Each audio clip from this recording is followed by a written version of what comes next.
Телефон. Ой, девушка, извините, а времени подскажете? У меня просто трубка села.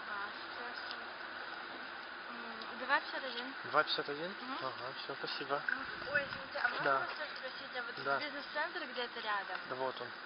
Спасибо. Вон там по центру заходите. Все, да, до свидания. Так, ладно.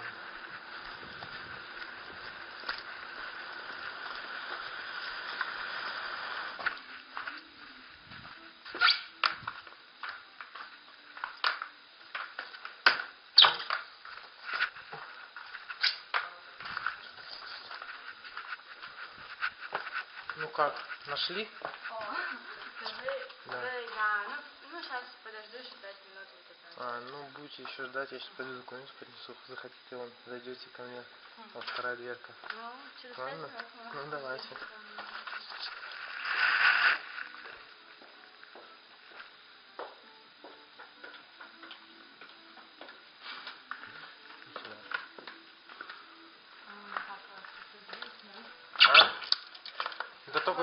Да, только переехали еще.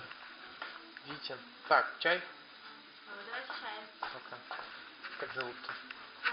Настя. Мне Илья, очень приятно. По какому вопросу пришли? По устройству на работу. На работу? Кем? Секретарем? Нет, менеджер. Или вот. Могу вам посоветовать что-нибудь по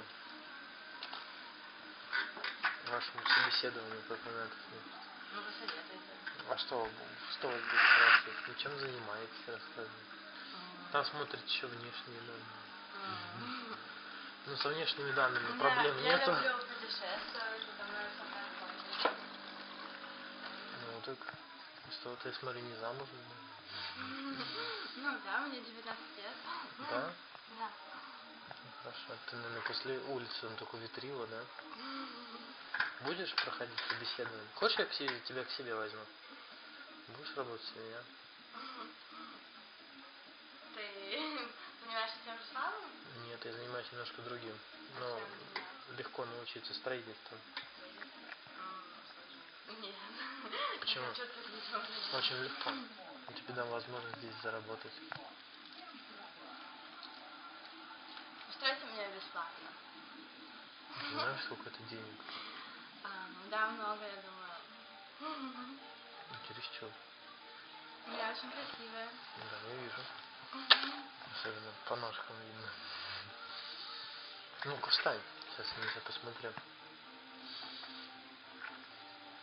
Не, ну смотри, как хорошо. Смотри, как хорошо. Да? Нет, на эту сторону. Ну. Так, покрути. Ну что, мне можно построить гостиницу? Для меня? Ваша компания построит это для меня? Для тебя? Да. Ну, не тебя. Ну, можно для тебя построить. А что нам за это будет? Ну, посмотрим, договоримся как-нибудь. Посмотрим на гостиницу? Все, уходи, не хочешь? Начальный контракт.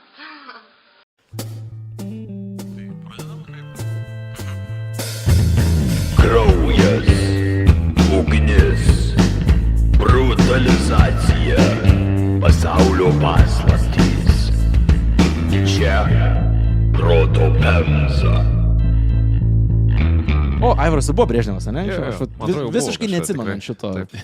Ką jau moku, tai moku. Typecastingas.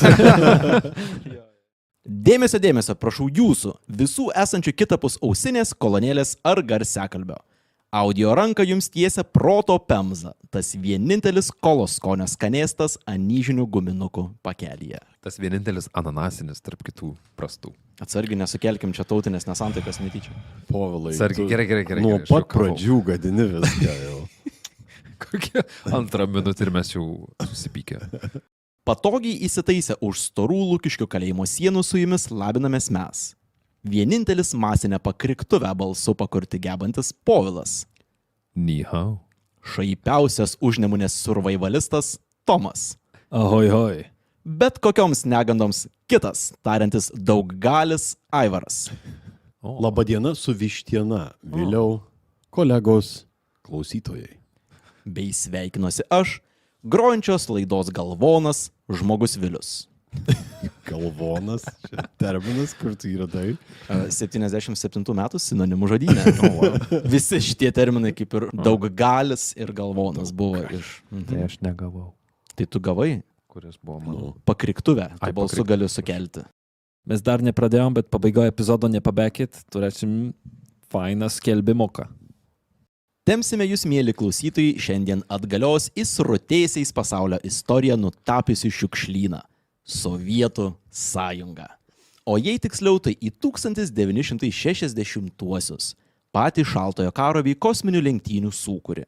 Jo epicentre pirmąją tarpkontinentinę balistinę raketą kuriantis tarybinio mokslo grandai savo apsileidimu sugebėjo ištirpdyti triženklį skaičių žmonių.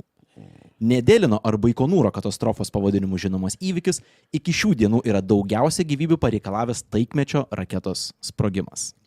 Žinai, kad pasišikai, jeigu tavo pavardę pavadino katastrofą. Jo, tai O kažkur kažkada girdėjau su Baikonūru bent jau siejama.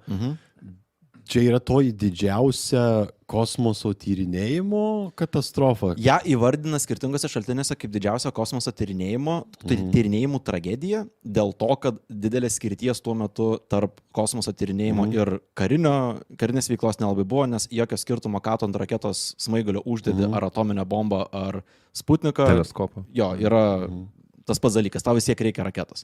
Paaiškina tada, kodėl, nes man iš pradžių, iš karto tokia maišatės kilo, nes mes kalbam apie tarpkontinentinės balistinės raketas, kas Taip. neskamba kaip Labai taikiai. kosminiai Jo, dalykai. bet tos pačios raketos buvo naudojamas tiek iškelti Taip. objektus į kosmosą, tiek ir... Nes tokios raketos veikia tokiu būdu, kad jos pakyla į kosmosą, tenai atsiskiria į antrąją raketą ir tada jau meta atominės galvutės ant NATO miestų. O šiandien tas pats principas yra taikomas? Jo, principą taip, Okay. iš esmės. Aukščiausio rango raudonosios armijos maršalas sukūrenusi katastrofą yra tarsi rudojo sovietyno miniatiūra. Amžino keliaklupščiavimo vadovybei bei nevykusio konkuravimo su Jungtinėmis valstijomis išdava. Tad, susikaupkit, nes šiandien ne tik apie šaltąjį karą bei sutirpusius žmonės pakalbėsim, bet ir pristatysim tikriausią atvejį, kuomet cigaretės išgelbėjo gyvybės. Yra trys dalykai, kurie yra stabilus šioje žemėje. Mirtis, mokesčiai ir tai, kad vėliaus epizodas bus apie tirpstančių žmonės. Man kažkada labai žavus tas yra terminas. Tikiuosi nekada iš arti nesusipažinti su šito, bet... Jis labai, žinai, kad mėsa netirpsta, ne? Tai, bet žinai, ką apibūdina šitas dalykas. Tačiau Pemza tebūtume, jei proto nepridėtų mūsų šaltinių autoriai. Vienas jų, Borisas Čertokas, surašęs monumentalų 4 tomų veikalą Raketos ir žmonės, skirtą nupasakoti visas sovietų kosmoso programos bei raketų pramonės vingrybės. Oho. Čertokas ne šiaip beje koks pieška buvo, o dešinioji sovietų kosmoso programos tėvo Sergejaus Koroliovo ranka. Papildomų prieskonių šiandienos istorijai pridėjo ir Fordhamo istorijos profesorius bei kosmoso tyrinėjimų istorikas Asifas Sidikis, sukonspektavęs aibę rusiškų Baikonūro katastrofos aprašymų, itin praverčiančių tokiems diletantams kaip aš. Žinai, geriausia apsauga nuo raketų bei visokių karjeros katastrofų yra išsilavinimas. Dar normaliai net nepradėjom kalbėti apie tai, bet okei, sunku nesutikti. Ką tas išsilavinimas, Pavlai? Va, podcastus čia kažkokius darom, savo visi diplomuoti.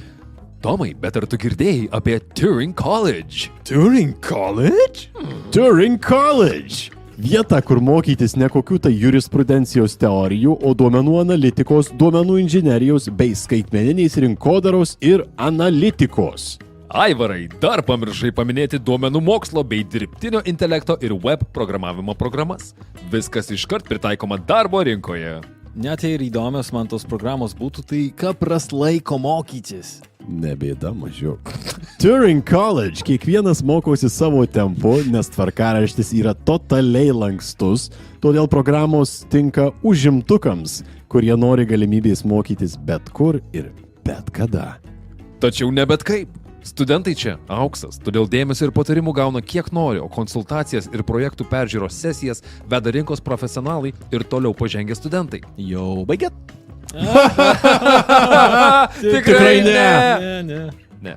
Svarbiausias Turing College akcentas – beveik 98% studentų susiranda naują darbą. Drįsčiau paprieštarauti? Svarbiausias akcentas tas, kad visą tai galima gauti, žinai už kiek? Kairį inkstą? Tikrai ne! Visą tai gali gauti nemokamai, nes Lietuvos gyventojams studijas pilnai finansuoja užimtumo tarnyba. Tik durnas atsisakytų. Todėl jei nori nustot bedavot ir pradėt kurt savo ateitį, marš in Turing College. 1960-iesiems artėjant į pabaigą, sovietų mokslininkams, kariniai vadovybei bei pačiam šiukšlyno direktoriui Nikitai Chruščiovui reikėjo pergalės, nes metai rusenančiose šaltojo karo frontuose buvo, sakykime, ne patys geriausi. Gegužę sovietai virš savo teritorijos numušė žvalgybinį amerikiečių lėktuvą ir paspendė JAV prezidentui Dwightui Eisenhoweriui viešųjų ryšių spastus. Ta patį mėnesį Chruščiovas, it karvės pieno savo latėje radęs kovinis veganas, pabėgo iš Paryžiaus samito, kur su amerikiečiais turėjo spręsti Kubos komunizmo bei Berlyno padalymo problemas. Ką jau kalbėti ir apie 6 nevykusius bandymus nuo Žemės pakelti Sovietų Sąjungos atominio ginklo nešėją tarnavusią raketą, bei bent 4 nesėkmingas kosmoso tyrinėjimo misijas. Pasauliui reikėjo įrodyti, kad Kremlius pajėgus į viršų pakelti pailgus objektus. Tai gal išsijung telefoną, nemėgėjų valandoj randiesi. Oi, bleva, sorry. Vėl parkingo appse pamiršau atsižymėti, kad jau nebereikia man mokėti. Fuck. Povilai, chill. Va, išgerk metinės ir pūskis Unipark programėlę. Jo, labiausiai, ko man dabar reikia, tai dar vieną apps. Jo, ačiū. Povilai, taigi tu paklausyk. Unipark gali nusistatyti automatinį parkavimo laiko stabdymą ir nereikės nervintis, kad eurai už nieką kapsi. Jo, Povilai. Aš net ir nevairuodamas žinau, kad Unipark appsas tavo apie aktyvę paslaugą primins, jei pradėsi važiuoti. Nu, čia jau įdomiau, kad Aivaro rekomendacija yra. Bet aišku, kas man iš to? Va, galvoju važiuoti į Klaipėdą. Tai ką man tas Vilniečių appsas tenai? Tai kad žinok, Unipark yra vienintelis appsas, kuris leidžia už parkavimą atsiskaityti miestų zonose visur. Ne tik Vilniui, ale ir Kaune, Klaipėdoj, Šiauliuose, Panevėžy ir netgi Trakuose. Jo, net įvažiavimo į Neringą bilietą gali nusipirkti, jei esi pakankamai turtingas, kad Nidoje atostogauti. O tau panašu, kad būčiau standartinis atostogauju Nidoje, vairuoju Tesla, baigiau Turing College pilietis? Kad jau užsiminėjai, tai Unipark zonose ras net 130 įkrovimo stotelių. Ką jau kalbėti apie 200 Unipark aikštelių ir zonų skirtingose miestuose ir visuose mūsų žemelės oro uostuose. Net nesvarbu, kokiu rageliu naudojas, nes atsiskaityti galėsi tiek su Google Pay, tiek ir Apple Pay. Nesiparink ir rask artimiausias parkavimo vietas vos įjungęs programėlę. Keliauk su Unipark. Unipark! Maskvai pasisekė, nes pradėti nuo nulio nereikėjo. Dar 56-ųjų viduryje sovietai pradėjo vystyti savo pirmąją tikrą tarpkontinentinę balistinę raketą pavadinimu R-16. Nuo jos kartos raketa žadėjo tiesiog karinį Eldoradą. Pirmiausia, nuo jo raketa buvo kur kas labiau tinkama abipusio sunaikinimo doktrinai, nes R-16 galėjo būti nuolatos laikoma kovinėje parengtyje. Tai reiškia, kad paleidimo laiką buvo galima sutrumpinti nuo 7 valandų iki 10 minučių. Bet tai vis tiek nepadengia to laiko, per kiek laiko atskristų raketa iš NATO. Tai pati logika ir buvo ta, kad jeigu tau reikia ruošti raketą 7 valandas, visą laiką yra iniciatyva puolančiojo pusėje. Tau visą laiką apsimoka pult ir sunaikinti priešo raketas ir tu neturi laiko operatyviai atsakyti. Kai paleidimo laikas yra 10 minučių, su radaru tu gali pagauti, kad raketos iš Amerikos paleistos ir turi laiko atsakyti. Thus, abipusio sunaikinimo doktrina veikia. Tačiau svarbiausia, kad R-16 turėjo padvigubinti smūgio atstumą nuo 4,5 tūkstančio iki 13 tūkstančių kilometrų. Kitaip tariant, R-16 leistų smogti į bet kurį JAV miestą iš Sovietų Sąjungos teritorijos. Šiaip yra crazy upgrade'as. Jo. Nes yra ir laikas sumažinamas, kada gali, per kiek laiko reikia paleisti, ir padidinti smarkiai atstumą. Čia yra, pavyzdžiui, baisu pati Amerikai. Kubos krizė buvo dėl to, kad tokių raketų dar abi pusės neturėjo pakankamai. Reikėjo vienai pusėje statyti Turkijoje, kitai pusėje statyti Kuboje ir kaitaliotis. Tai gerai, kad dabar taip nėra. Nu, bet tokios raketos atsiradimas realiai tau leidžia iš bet kur užmušti prieš. R-16 juosinti pažadų kraitį Chruščiovo ausims pateikė ne kas kitas, o vešliausios kaktos savininkas Leonidas Brežnevas, tuomet buvęs atsakingas už visą sovietų gynybos industriją. Jėzus Marija, daug ką paaiškino. Jo. Tuo tarpu poną Antakį pažadai suviliojo toks Sovietų Sąjungos artilerijos vyriausiasis maršalas Mitrofanas Nedėlinas. Iš esmės, Nedelino žinioje buvo visa sovietų raketų programa, kas reiškia, kad jis buvo žmogus numeris 1 tiek kosmoso tyrinėjimo misijose, tiek ir planuose dulkėmis paversti NATO miestus. Nedelinas buvo kariškis, ar jis Taip. buvo politinis? Nedelinas buvo visiškai kariškis, artilerijos maršalas, tarnavęs Antrojo pasaulinio karo metu, jo nuopelnuose yra Vengrijos užėmimas. Wow, tai labai didelio masto tam metui. Kas irgi yra įdomus, nežinau, ar ne, tai yra šiek tiek kitas rytis. Vat būtent tas ir įdomu, kad raketos ir artilerija yra labai panašus dalykas. Artimiausias, Jo, tu jo. sviedi objektą toli, tiesiog pasikeičia, kaip tu jį sviedi. Pačiam Nedelinui idėją apie R-16 pakuždėjo sovietų raketų inžinierius Michailas Jangelis, vadintas Sergejaus Koroliovo protežė. 60-aisiais Jangelis ir Koroliovas varžėsi, kuris jų greičiau sukurs pirmąją tarpkontinentinę balistinę raketą, taip vadinamą ICBM. Naudosim terminą ICBM. Techninėmis detalėmis jūsų neapkrausiu, bet esminiai projektų skirtumai pasireiškia per raketų naudojimą kurą. Taip, Vienas Saliarka. Kitas gražiais norai. Koroliovas tą kurą, kurį naudojo Nedelinas, vadino velnio nuodais, nes tai buvo rūgštiniu pagrindu daromas kuras, tai jeigu jis lašo, aplinkui skylės atsiranda. Tokias maišo katilę didžiuliam paragauja, daugiau citrinos. Ja. Kur visa patalpo šviesa nuo to katilo ir ateina. Maršalas Nedelinas tikėjo, kad Jangelis turi kur kas geresnius šansus laimėti mokslininkų varžybas ir suteikti Maršalui progą užsirekomenduoti Brežnevui problemas spėriai sprendžiančių pirmūnų. Todėl velniška skuba R-16 vystymą lydėjo nuo pat pirmų dienų. Naujoji raketa įkūnė Jangelio lenktynę su Koroliovu, Maskvos varžybą su Vašingtonu, Brežnevo rungtynę su savo ambicijomis bei Nedelino olimpiadą užsidirbti rudųjų taškų politbiure. Kaip ir bet kuriame kitame projekte, R-16 skubėsyje laikas buvo taupamas liberaliau žiūrint į saugumo reikalavimus. Klasika. Iki raketai pasistojant ant palydimo aikštelės, bent jau vyresnybei tikrai buvo žinoma, kad kampų projektavime buvo nukirsta tiek, kad gamybos planas priminė apskritimą. Vėliau Baikonūro katastrofę išgyvenę armijos inžinieriai pasakos, per visą savo karjerą nematė tokio grubaus raketų testavimo standartų ignoravimo visose įmanomose vystymo sritise. Šiaip 70-metį sovietų kosmoso viso tyrinėjimo testuotojai, pamenu, standartiškai registruodavo po triženklį skaičių kažkokių dalykų, kurie neturėtų leisti šitam objektui pakilti nuo Žemės. Ir arba triženklis, arba koks nors gera dalis dviženklio skaičiaus tų visų problemų būdavo ignoruojama. Čia konkrečiu atveju, apie kurį mes kalbam, tai net imant tą standartinį sovietinį aplaidumą buvo dar kartelę užkelta į viršų tiek, kad tarkim... Nuleista, taip žemai. Jo, sakykime, nuleista, kad Čertokas, tarkim, rašė tokius atvejus, kad vyriausias raketos sistemos dizaineris buvo labai kūrybukas, sakykime, todėl tikrint elektros grandinės veikimą, kas yra labai užknisantis techninis darbas, kas reikalauja tikrint kablelius, Ten reikia užimtukų, o ne kūrybukų. Tai jis, tas žmogus, nusprendė tiesiog netikrinti ir remtis ankstesniais tyrimais, kurie nebuvo daryti tai konkrečiai raketai. Nice. Tai ir tokių atvejų buvo vienas po kito tam, kad skubėti. Ar jie paskui iškeliavo į JAV ir įkūrė Boeing? Topical. Jo, panašu, aš dabar lygiai taip įsivaizduoju, kad Boeing'e paskutinį 10 metų tokiu būdu atrodė. 60-ųjų viduryje rodėsi, kad taupimas saugumo sąskaita Jangeliui atnešė sėkmę. Jo komandai pavyko pirmojo raketos prototipo bandymą pateikti net 10 mėnesių anksčiau nei planuota 60-ųjų metų spalį.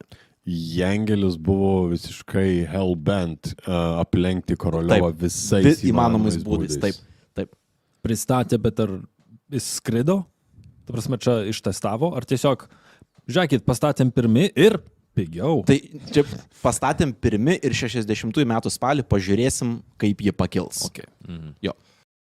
Sužavėtas palaikomo arklio tempu, maršalas Nedelinas savo į koją paleido mirtiną šūvį ir Brežnevui pažadėjo, kad pirmasis R-16 skrydis bus dovana liaudžiai 47-ųjų spalio revoliucijos metinių proga.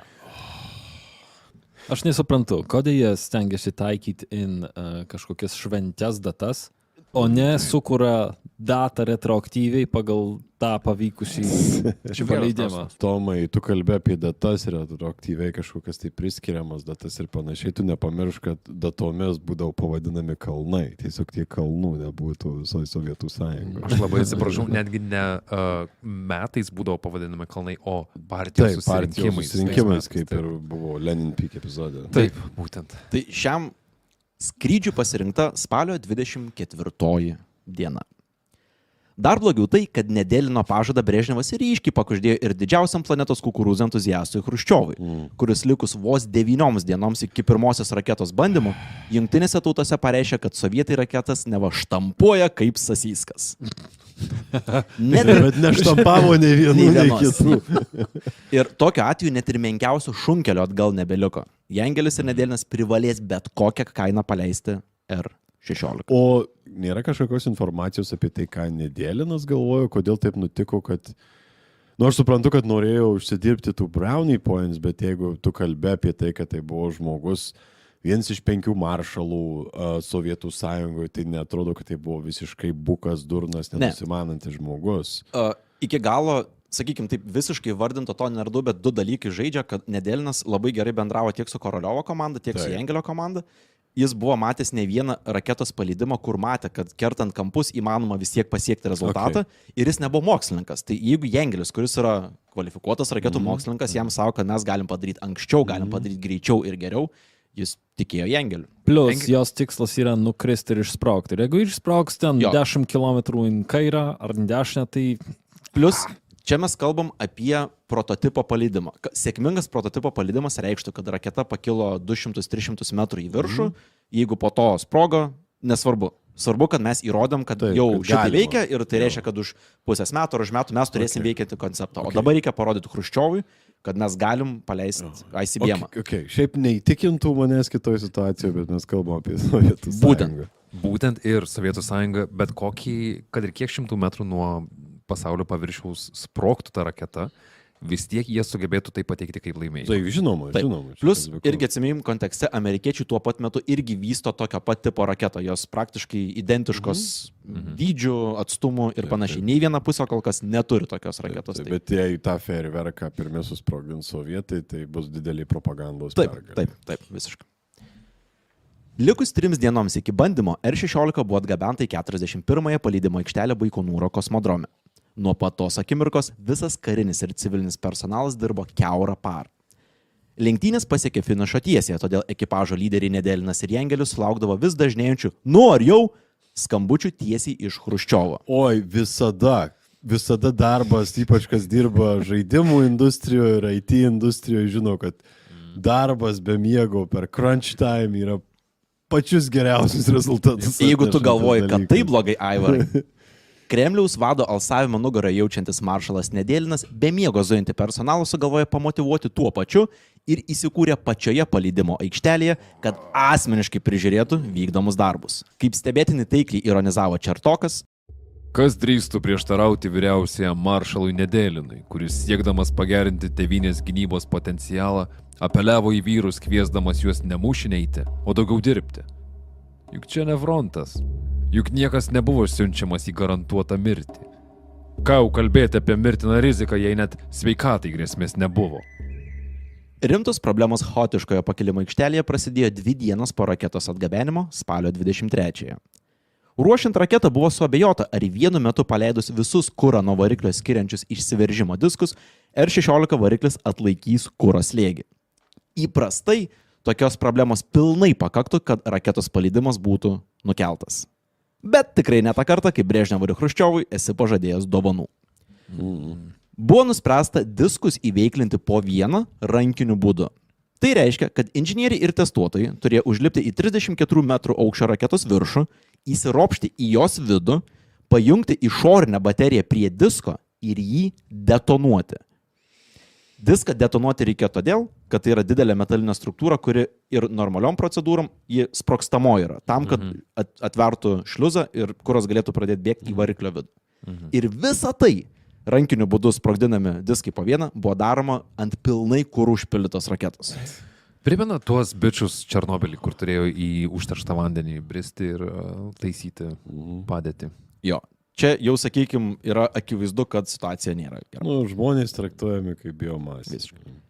Tačiau čia kaimiečiai Beverlyje lygio išradingumas tikrai nesibaigė. Tam, kad diskus būtų galima detonuoti rankiniu būdu, jie turėjo būti atjungti nuo raketos elektros sistemų. Tai reiškia, kad nebuvo įmanoma žinoti, ar eksperimentas suveikė, nes diskų padėtį rodė davikliai neveikia. Tai kaip manot, kokiu būdu buvo tikrinama, ar naujausios sovietinės raketos varikliai užsipildė kuru? Kažkas turėjo sėdėti ir žiūrėti, gyvai, ne? Ir rėkt. Jo. Gal kokį veidrodelį montavo kažkur. Net nežinau, galvau kažkas apie klozetą, kur nusileidžia. Kažkas ranką laikė. tai- Kišas. Labai nuostabus spėjimai, kolegos, tačiau leiskim tikrai atsakymą pateikti Čertokui. Specialistams buvo liepta lipti į raketą ir iš klausos įvertinti, ar diskai buvo detonuoti sėkmingai.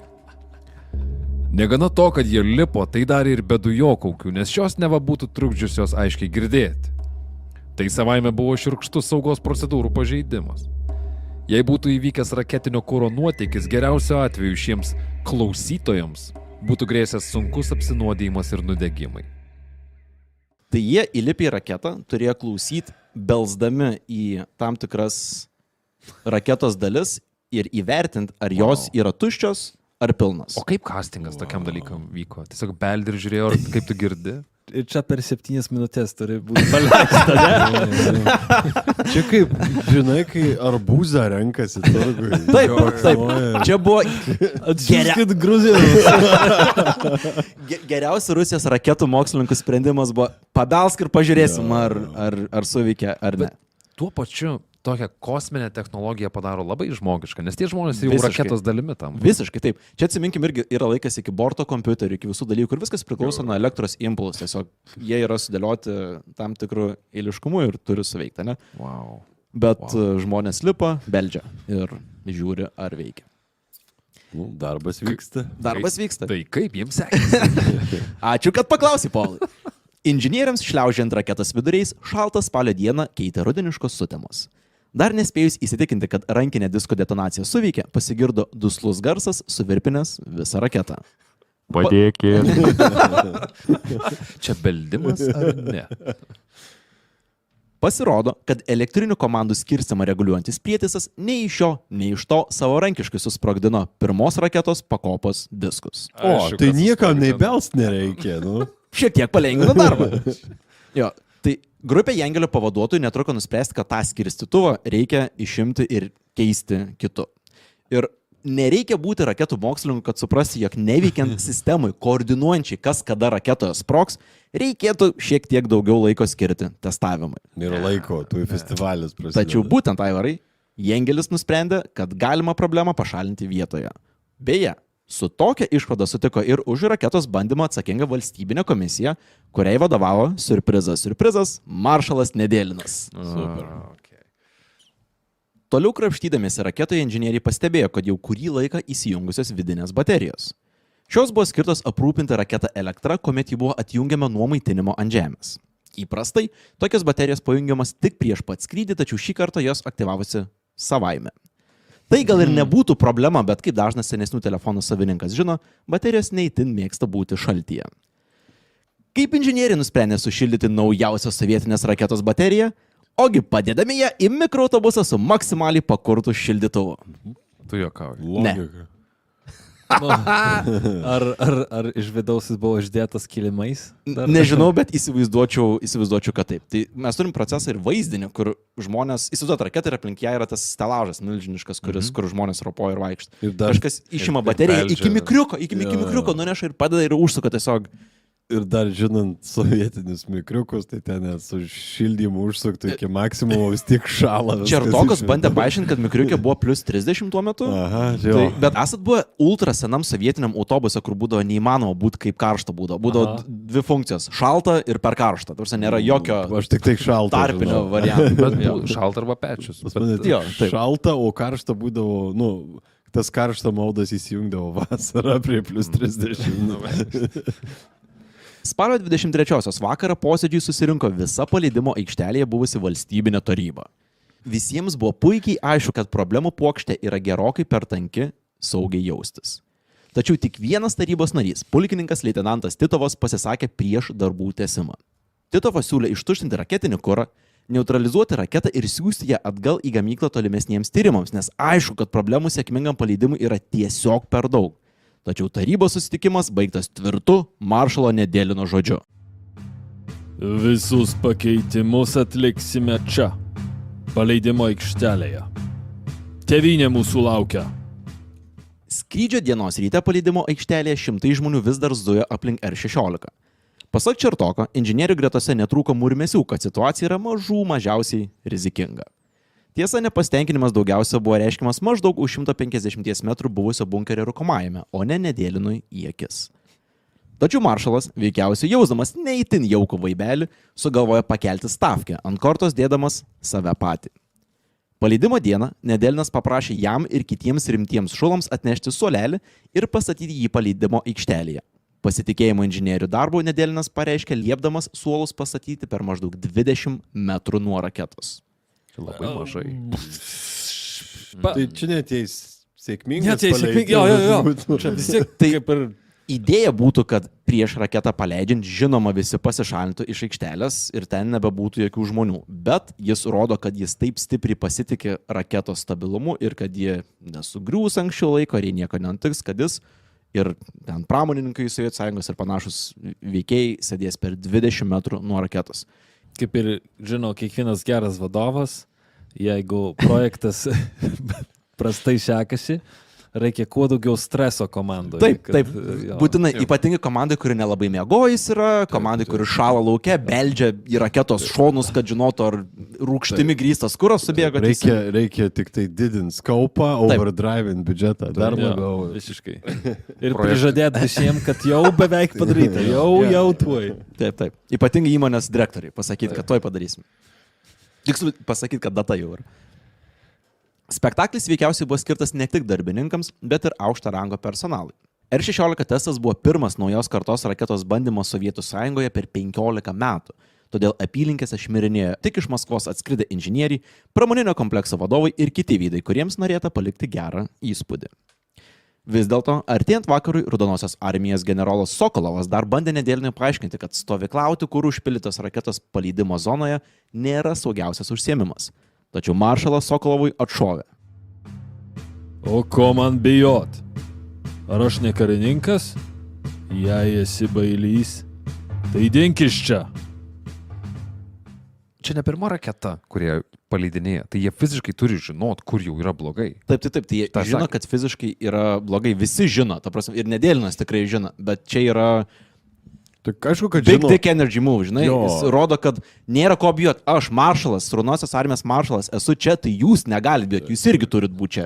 Viskas bus gerai. Čia kaip Hannibalas prie savo pačių praščiausių karų stojo kartu, kad jie nepabėgtų. Jo, būtent ta logika. Tikriausiai įsivaizduoju, kad kadangi matęs antrą pasaulinį karą, spėju, yra bandęs šitą taktiką kažkada naudoti. Bet tik tai atrodo, kad don't be a pussy argumentas tokio tikslumo reikalaujančiam darbe nėra pats adekvačiausias. Bet man patinka jo argumentacija. Klausykit, šefe, čia gali sprog dalykai. Tai tu vyras ar ne vyras? Visiškai. Čertokas netgi rašė, kad buvo įsivyravus tokią nuotaiką, kad saugumas yra traktuojamas kaip silpnybės ženklas. Tu jeigu esi vyras, jeigu esi karys, tai tu nebijai. Jordano Petersono ir Andrew Tate herojus. Visiškai. Ir pasibaigs lygiai taip pat gerai, kaip ir ilgainiui jiem pasibaigs. Čia toks lengvas Teslos vairas. Jo, taip, visiškai. Nes visą laiką, kur yra 1000 litrų aviacinio kuro, saugumas yra tikrai ne pirmoji vieta. Ne, visiškai ne. Nes ta vieta yra nesaugi vien dėl to, kad ten yra kuro, tai kam stengtis? Nesvarbu, kiek tu pasistengsi, nebus saugi. Artėjant spalio 24-osios vakarui raketos paleidimo aikštelėje vis dar triūsė aibė žmonių. Net ir paskutinę dieną lindo problemos. Pavyzdžiui, dėl nedidelio kuro nuotėkio paleidimas porą kartų buvo pastumtas į vėlesnį vakarą. Galiausiai nuspręsta, kad R-16 bandymo startas vyks 15 minučių po 7 valandos vakarą Maskvos laiku. Tačiau net ir likus valandai iki bandymo pradžios paleidimo aikštelė priminė skruzdėlyną. R-16 laikančiomis struktūromis žmonės kilo ir leidosi, kažką taisė, tikrino ir darė. Katastrofos tyrimo ataskaitoje rašoma, kad toksiškų kurų užpildyta raketa tuomet rūpinasi maždaug 100 karių ir inžinierių, o gretimai išmirnėjo dar 150 sielų, kurių ten visai neturėjo būti. Ką tu turėjau menį šitai? Dalis žmonių buvo kempino tiesiog, turime inžinieriai, kurie jau galėjo išeiti, bet jie dar buvo likę, nes Alasas, didelis Alasas, tavo kolega, su kuriuo tu gal kartu atvažiavai ar kartu mėgi viešbutį, dar dirba, tai gali palaukti. Kartu buvo ir labai daug žmonių, kurie buvo klapčiukai Nedėlinui ir kitiem pramoninkam, aukštiem šulom. Tiesiog random civilių. Stovi su alom ir tiesiog čia Vos ne, tarsi buvo labai daug žmonių, kurie visiškai nepriklausė, jų įprastai neturėtų būti, bet kadangi buvo pirmas raketos valdymas per 15 metų, eventas, plus eventas, į kurį labai vėluoja, tai labai daug personalo. Artėjant startui, Jangelio ir jo komandos jaučiama įtampa pasiekė piką. Spėriai dažnėjo kelionės į kontrolės posto bunkerį įrengtą rūkomąjį buvusi per saugų atstumą nuo paleidimo aikštelės. Likus vos daugiau nei pusvalandžių iki raketos paleidimo, greta Nedėlino sėdėjusi Jangelį pasivadino toks majoras generolas Mrykinas. Viskas, Michailai Kuzmičiau. Prisipažįstu, kad metu rūkyt. Ta proga einam sutraukt po paskutinę.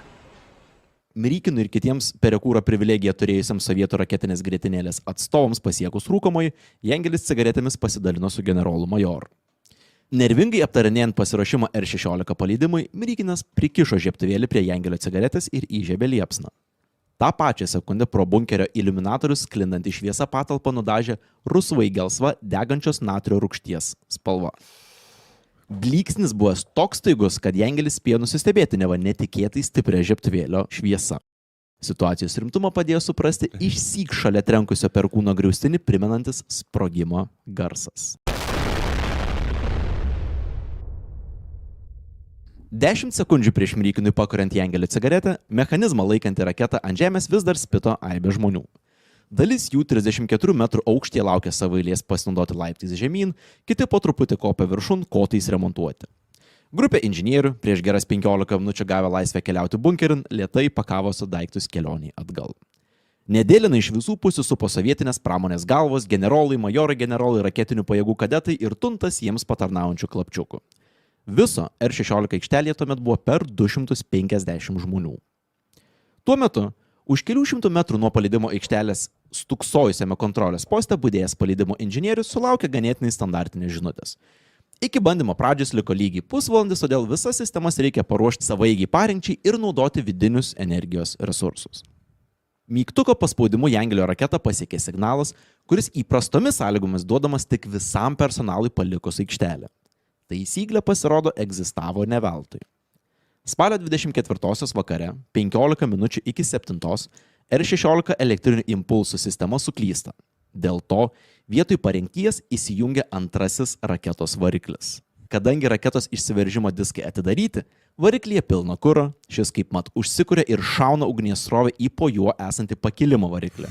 Jeigu įsivaizduot, kaip raketa atrodo, yra vienas variklis, kuris pakelia, kitas raketas, kuris ją neša. Iš po jos pradeda eiti. Tai viršutinis variklis pradeda kaitinti apatinį iš karto. Neprabėgus nei porai sekundžių, sprogsta pirmojo variklio degalų bakas, visą 9 aukštų dydžio pastato raketą apgaudamas milžinišku degančio raketinio kuro debesiu. Esantis netoliese patenka į 1700 laipsnių karščio pragarą. Rūgščios liepsnos. Būtent, Tomai. Labiausiai pasisekė arčiausiai raketos buvusiam personalui. Iškart ištirpo. Sprogimas juos aptaškė degė rūgštimi, todėl jie kaip mat užsidegė ir pelenais virto akimirksniu, nespėdami pilnai internalizuoti, kasgi iš tikrųjų nutiko. Jei nepamiršote, maršalas Nedėlinas su visa svita suoliukais įsidarbinęs buvo vos už 20 metrų nuo raketos. Nors ir netikėta, bet jo likimą matė raketų surinkusią gamyklą atstovavęs inžinierius Kukuškinas, kurio liudijimo galime pasiklausyti. Variklio sprogimo banga prispaudė maršalą Nedėliną prie betoninės pastogės, buvusios jam už nugaros. Ten jį pasiekė ugnies pliūpsnis. Mane sprogimas išsviedė į viršų ir nubloškė maždaug 30 metrų nuo ten, kur sėdėjau. O, tai iki saugaus atstumo, kuris turbūt būtų buvęs normalus. Įsivaizduokim Nedėliną, kuris sėdi, aš taip savo vizualizavau prie tokios senovinės stotelės, ne? Tai į tą stotelės viršutinį kampą įblaškė ir pasivėja 1700 laipsnių. Kukuškina šalia stotelės. Išjytina toliau.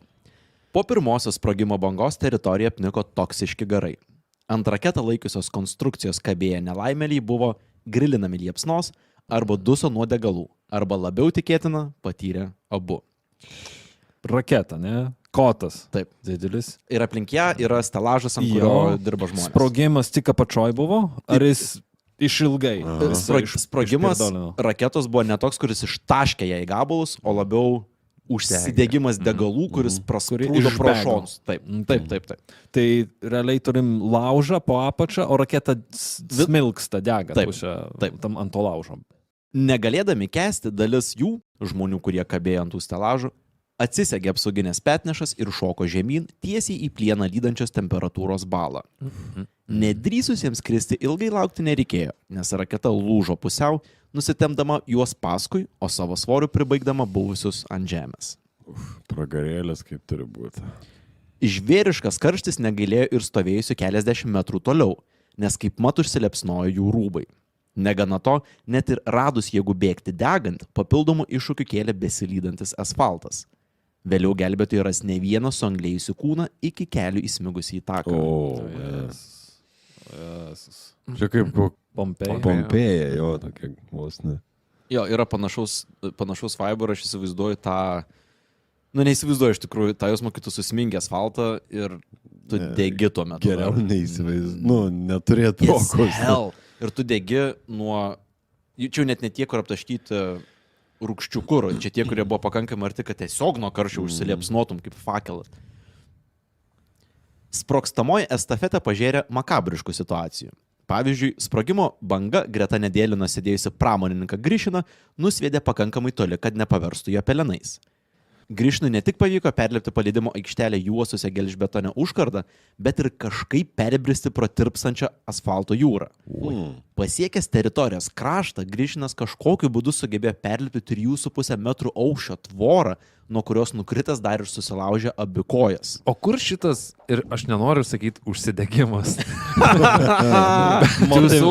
Motivacija. Jo, iš kur šita motivacija, kodėl jinai buvo panaudota čia tokia stipri, aišku, čia instinktyvus bandymas išsigelbėti, bet reikėjo tokio užsidegimo bekonstruojant tą visą dalyką, o ne tada, kai jau viskas sudegė. Čia kad ir kaip baisiai skambėtų, bet man visa šita Grišino kelias primena tą, atsimet, amerikietiškos, kai būdavo, kur bėgdavo per tokią estafetę, žinai, kur ten reikia išvengti besisukančių kažkokių tai... Amerikos gladiatoriai, tai čia tokie sovietiniai gladiatoriai, kur to reikia nuo degančios raketos per išsilydžiusią asfaltą peršokti 3,5 metrų tvorą ir susilaužyti abi kojas. Tai visą tą, grįžkim, žingsnių. Visa ta teritorija aplink juose 3 metrų tvora, ar ne? Visa. Ir jis bėgo, kol jam dar buvo karšta, ar ne? Jis turėjo peršokti tvorą, kad neiškept gyvas. Taip, jis bėgo nuo sudegimo, realiai.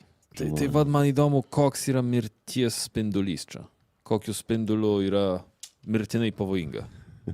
Nežinau iš tikrųjų. Bet 20 metrų tikrai per arti buvo. tiek galiu pasakyti. Tai jis buvo pusė sovietinio Hibakušos. Šiek tiek jo. Okay. Tik tai skirtingai negu Hibakušas, Grišinas neišgyvena šitos istorijos, jis mirė dėl patirtų nudegimų, kaip ir daugelis kitų, kurie dar kažkiek galėjo pabėgti. Kadangi laukia neeilinis įvykis, pirmas naujo tipo raketos paleidimas per 15 metų, eksperimentui stebėti buvo pastatyta Gynybos ministerijos studijos kamera. Ši buvo sureguliuota įsijungti automatiškai, vos paleidus raketos variklius.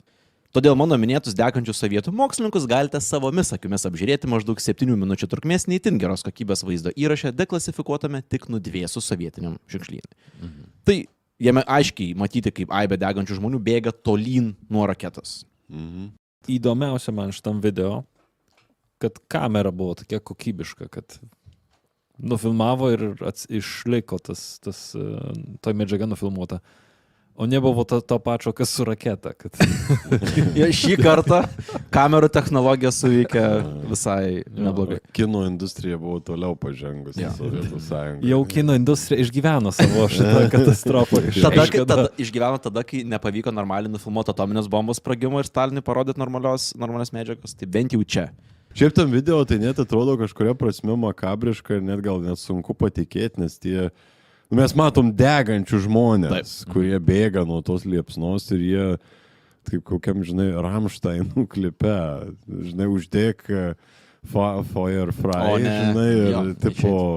Čia ne tai, kad aš bandau pasišaipyti iš to, bet tiesiog, kad pats vaizdas yra Kinematografiškai atrodo labai. Jo, ir kadangi jisai yra toks baisus turbūt, kad net sunku yra patikėti, kad tai galėjo būti ir dar net nufilmuota. Jeigu kas nors norės pažiūrėti, rasit YouTube, tikrai yra versijų, kurios šiek tiek paspalvotos ir tada kur kas geriau matosi, kaip intensyviai tie bėgantis dega.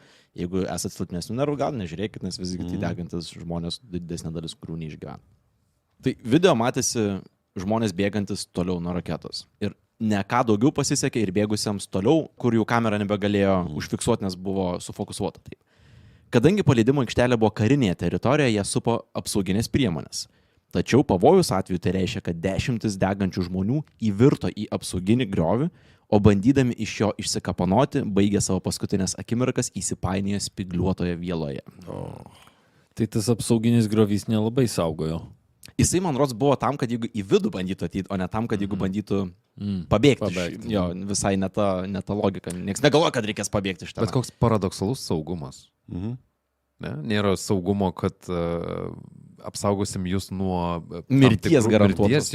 Bet apsaugosim, kad neateitų niekas, bet suveikia priešingai. Kad nepabėgsit iš kalėjimo sistemos, kalėjimo valstybės mentaliteto išdavo tokia labai irgi per aplinkų ir simboliška, bet čia koks Foucault turėtų daug ką pasakyti turbūt. Supratęs situacijos rimtumą, Jangelis su Mrykinu griebėsi telefono ir įsakė sudaryti bent 30 kareivių grupę ir gelbėti visus ir viską, ką dar įmanoma išgelbėti. Yra netgi video, kur neša dar daiktus, kažkokius iš tenai jau šiek tiek vėliau. Ne žmonės, o žmonių. O žiūrėk, suoliukas dar šitas geras. Žiūrėk, laikrodis. Tačiau raketos kuro karštis taip stipriai laikė apgaubęs paleidimo aikštelę, kad gelbėtojai ją patekti galėjo tik praėjus 2 valandoms. Vienas gelbėtojų būrio narys, pavarde Klimovas, atsimena vaizdą patekus į raketos apylinkės. Privažiavus aikštelę tapo aišku, kad be dujokaukės dirbti čia nebus įmanoma. Bet net ir su kaukė dirbti praktiškai buvo neįmanoma. Mirusiuosius atpažino ne pagal išvaizdą, bet pagal jų paliktus daiktus, kaip pavyzdžiui namų raktus. Vienas tokių buvo ir maršalas Nedėlinas, kurio nutrūkusio egzistavimo patvirtinimu tapo išlikusi auksinė aukšto rango karininko žvaigždė. Vos pasiekęs telefoną, Jangelis išsiuntė žinutę Maskvai, konstatuodamas, kad raketos paleidimo metu kilo gaisras, mirusiųjų 10, o sužeistųjų skaičius 3-ženklis. Maršalo Nedėlino neva vis dar ieškoma, todėl skubiai prašoma pagalbos. Netrukus bunkeryje suskamba telefonas. Kitame laido gale ne kas kitas, o trečios įdomiausios sovietinės plikės savininkas Nikita Chruščiovas. Partijos pirmininkas, nedaug žodžiaudamas, teškė Jangeliui. O kur tamsta direktorius buvot raketos paleidimo metu, kad gyvas likot? Išsiaiškinti pas jūs to jau pat atskris Brežnevo vedama komisija. Komisija tai jau sudaryta. Vat. Ką sovietai atsilieka raketų gamyboj, tai komisijų organizavime, komisijų kūrime. Tomai, manau, kad buvo netgi komisija raketų gamybos atsilikimo klausimų. Man atrodo, buvo komisija kurt komisiją. Visiškai taip. Kaip kitaip jie būtų taip greit sukūrę komisiją, kuri... Čia yra įdirbis ir valdysena, ta prasme. Ką moka, tą moka, čia neprimeš nieko. Brežnevas, jo antakiai ir šutvė kitų klapčiukų Baikonūre buvo vėlų katastrofos dienos vakarą. Kitą rytą, spalio 25-ąją, išgyvenusiai ir pakankamai sveiki, kad galėtų kalbėti, jau rikiavosi eilėje duoti parodymų. Ar visi dar turėjo? Tokių buvo. Jo. Tai Jangelis, pavyzdžiui. Bet tai ką, jie apdegę stovi visi? Ar... Tai jep. Okay. Ar jie visi turėjo pasirašyti tą patį laišką, kad atsiprašo, kad taip viskas gavosi? Tuo išgirsi pavadinimą. Eilė Freddy Kruegeriui stovi. Suvokdamas, kad jo raketa pražudė vieną iš 5 Raudonosios armijos maršalų bei didesnę dalį jo vadovaujamų mokslininkų, pirmasis kalbėti išstojo Jangelis. Prašau jūsų nieko nekaltinti dėl to, kas nutiko. Kaip vyriausiasis raketos projektuotojas, esu atsakingas už viską, įskaitant tai, kad nesužiūrėjau, ką daro technikai ir specialistai. Ar jis prisima kaltę ir žino, kad jis ir taip bus apkaltintas, tai gal jisai bando kažkaip tai išgelbėti kitus? Aš kažkaip, kol skaičiau iki tos citatos apie įvykį, atrodė, kad Jangelis prisima kaltę, bet kai jis pasako, įskaitant tai, ką nesužiūrėjau, ką daro technikai ir specialistai, tai jau yra toks tipo, Kaip ir ne aš čia. Jo, čia Aš jie, tik nesužiūrėjau. čia bet jie klaidą pridirbo, padarė. Jo. aš negalėjau fiziškai vos ne... Atleiskit, kad jie nusidėjo. Jo. žinai. Atleiskit, Bet aš kaltas, jo, žinoma. Ei, nebuvo priežiūros komisijos. Jo. Grupinis projektas, visi kalti, Taip. prisipažįstam. Atsiprašom, viso gero.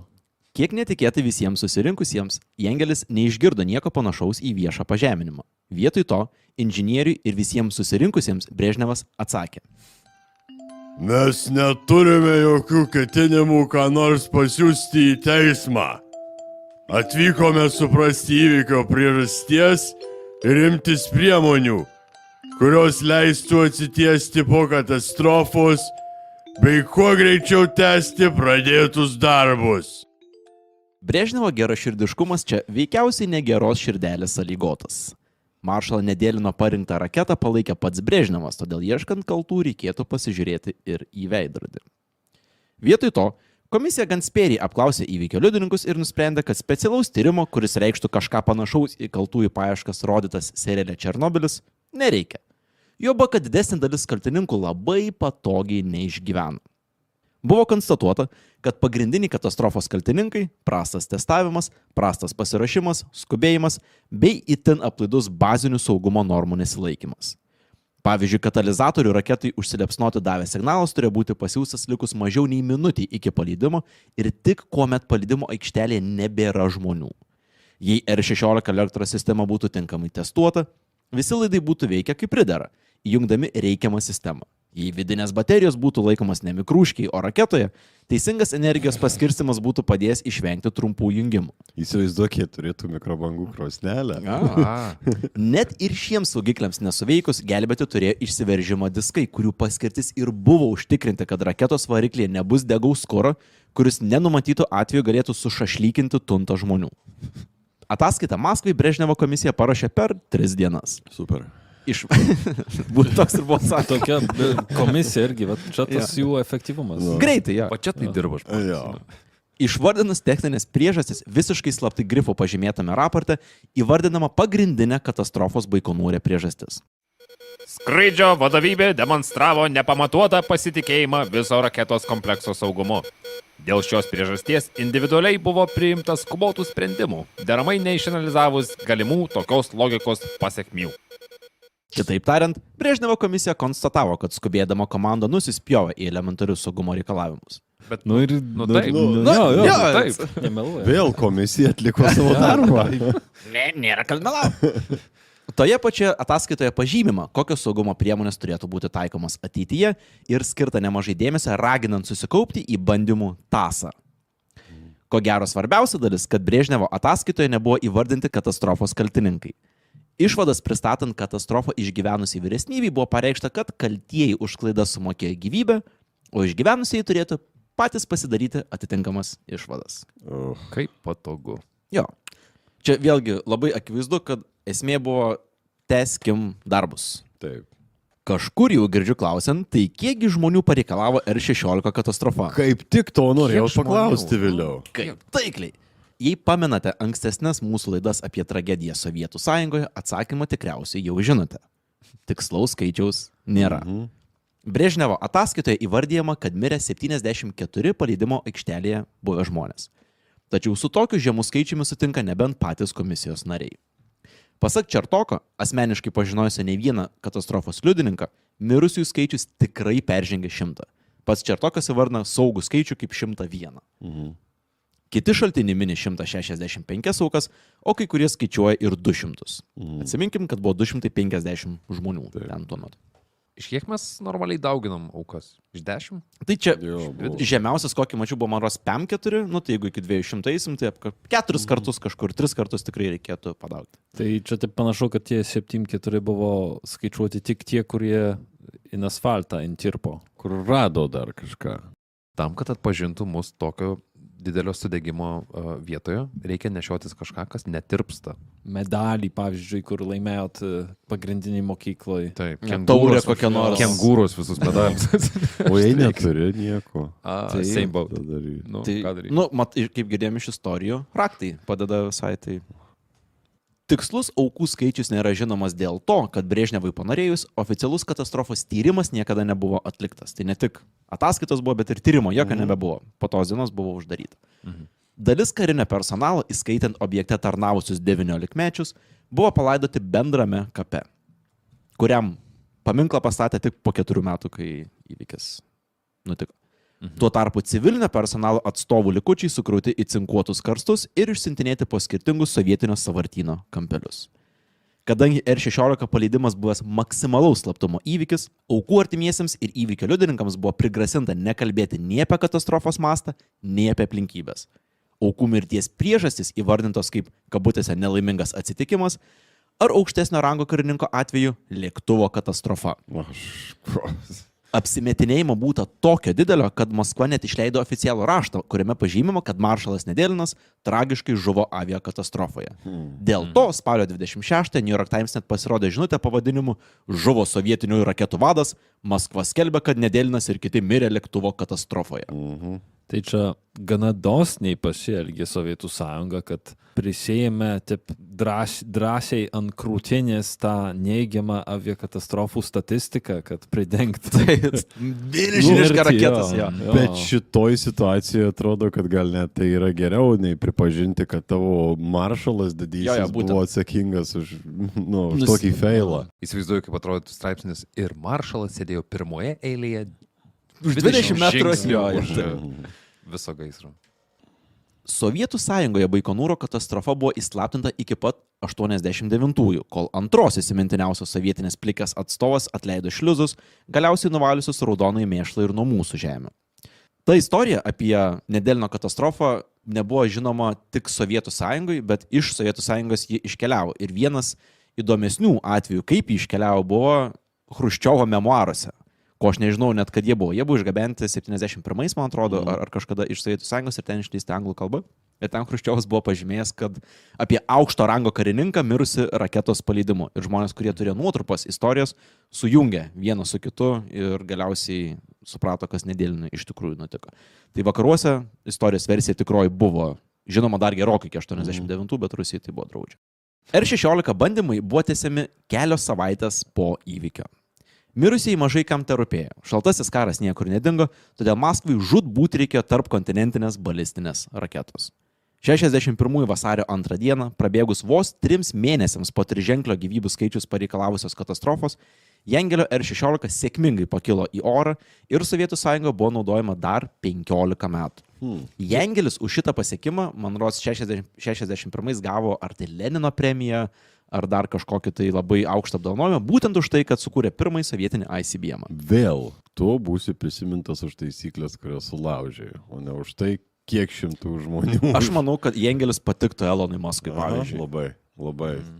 O į antrą paleidimą, kiek maršalų reikėjo atitempti į pirmą eilę? Kiek maršalų reikia paleisti raketą, net? Aš nežinau, kiek prietaringi sovietai tada buvo. Ne, šiaip po to įvykio jie įdėgė saugumo reikalavimus, kad nepasikartotų maršalų mirtis, kas galėtų Kiek komisijų reikėjo? Visų pirma, 50 000 tikrai. Visų pirma, neleido miegoti jam aikšteliai. Jo, arba būtų toliau negu 20 metrų nuo paleidimo. Ir šiaip tai ir visai patogi situacija už tai, kad jis dabar jau turi visą sąrašą dalykų, kuriuos reikia pataisyti. Ta prasme, vien pliusai iš tai situacija. Raketa R16 tiesa tarnavo ilgiau negu pats Jengelis. Gavęs pirmąjį infarktą kelios savaitės po katastrofos Baikonūre, raketų mokslininkas dienas baigė 71-aisiais, neatlaikęs 5-ojo infarkto. Oho, Tai daug dar atlaikė. Jo. Tuo tarpu R16 bei jos modifikacijos ilgus metus tarnavo sovietų, o vėliau rusų karinėse ir kosmoso programuose. Paskutinė Jengelio kartos raketa buvo nurašyta tik 2009 metais, kuomet Maskva pradėjo visiškai naujos kartos raketų programą. Ta raketų programą pradėjo todėl, kad dalys R16 raketų buvo gaminamos Harkive. Ir rusai tuo metu nusprendė, kad nori tik Rusijai gamintos raketos ir pradėjo Angarą programą, kuri dabar yra jų pagrindinė. Bum. Ačiū. Ačiū vėliau. Aš manau, kad jau kurį laiką neturėjome Sovietų organizacinės vadybos 101 pamokėlės. Neišsemiama. Jo. Neišsemiamas šitas arodas. Labai gili pamokų tokia kraitelį. Talpus bakas. Jo, pamokų, kurias turbūt galėtų išmokti bet kuri kita valstybė, bet ne Sovietų sąjungos teisių perėmėje, jeigu taip galima ją pavadinti, nežinau, egzistencijos perėmėje, jeigu ne kažkokių teisių. Aišku, baisus įvykiai, nors iš kitos pusės yra gana sunku turbūt rasti tą tokį gailestį, ta prasme, kad tie žmonės, kaip ir kalbėjom, patys savo pasistatė nerealistiškas galutinės datas ir kažkokiu būdu tai bandė į tas datas sutilpti, nežiūrint į jokias aukas, į jokius saugumo sumetimus ir taip toliau ir panašiai. Man pačiam tai įstrigo toks gal mažas dalykėlis. Didelė dalis sovietinių vadovų savo karjeros jaunystėje turėjo visokiausių tragedijų, kurias turėjo pasidengti, ar ne? Brežnevas turėjo šitą, Jelcinas turėjo juodligės šlavimą į šiupėlę ir taip toliau. Ir labai įdomus žmonės, ar ne, patenka